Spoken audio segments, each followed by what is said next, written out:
अरे रुक रुक।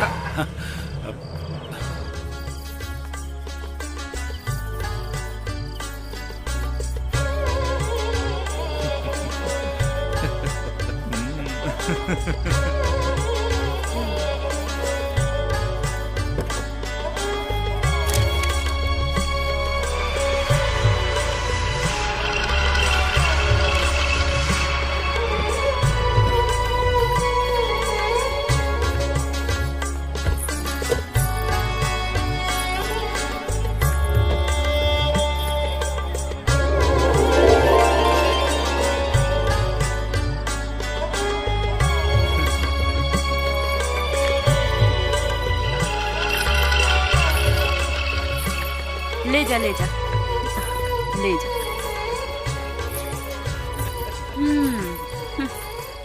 हाय रे करम, अपना जिंदगी में इतना सुंदर लड़की कबो ना देखनी।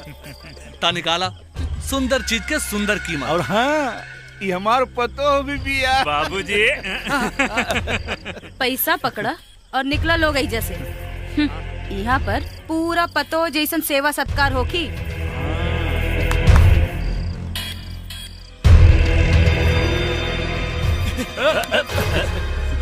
हो गई खुश? सजा ऐजा से। अच्छा प्रणाम। प्रणाम।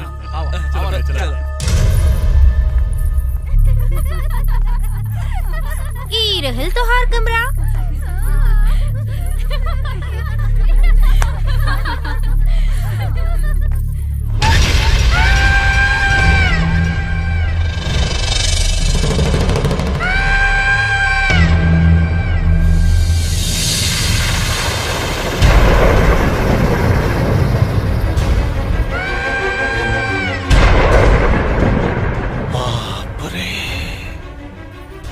एकरा के कहल जाला जवानी।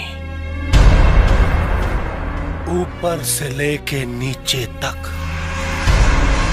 बनावे वाला बड़ी फुर्सत में बनौले बा। समझ में नहीं क्या आवत तोरा के ताजमहल कहीं के मुमताज महल। अपने के बतार तोर भतार तो ना कहे कि तोर भतार हमरा के तोर खरीदार बना के चल गए। ई ना हो सकेला। हो चुकल बा। अब तक ये बताओ बस कि तोर कपड़ा कहां से उतारी? नीचे से कि ऊपर से?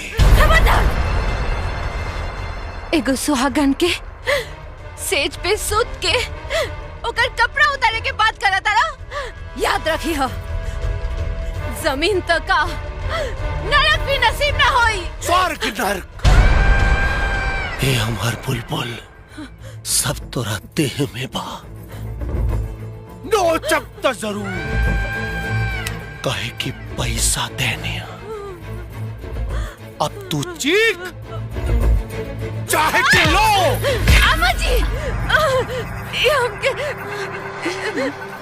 अम्मा जी ना, तीजन बाई कहत तीजन बाई। वो तीजन बाई जे औरत के जिस्म के बेच के यहाँ के महारानी कहाले। ई कोठा के अम्मा।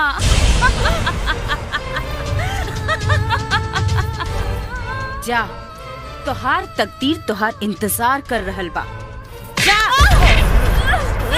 रुक, कहाँ जात बाड़ू? तोहार भतार तो तोहरा के पहले ही बेच के चल गई। पूरा 2 लाख रुपया में खरीद ले बानी। सीधे सीधे मान जा, ना तो मर्द के साथ एगो औरत के हाथ भी जाई ना त सब स्वर्ग नरक भूल जाइबू। समझ लो। तीजन बाई, एगो हमरो बात सुन लो। औरत के सुहाग मर्द से होला, मौका से ना। मौका के तो पहचान ना कर पाईनी, पर अब अफसोस करके का फायदा। लेकिन याद रखी हो, वक्त जब पलट के वार करेला ता इंसान तो का भगवान भी अपन पहचान भुला जाले।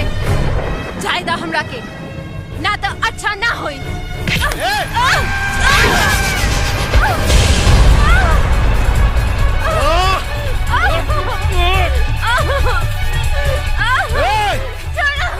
मन से ना तब बेमन से ही सही। ना साड़ी बड़ा सती सावित्री बनल बाड़ी।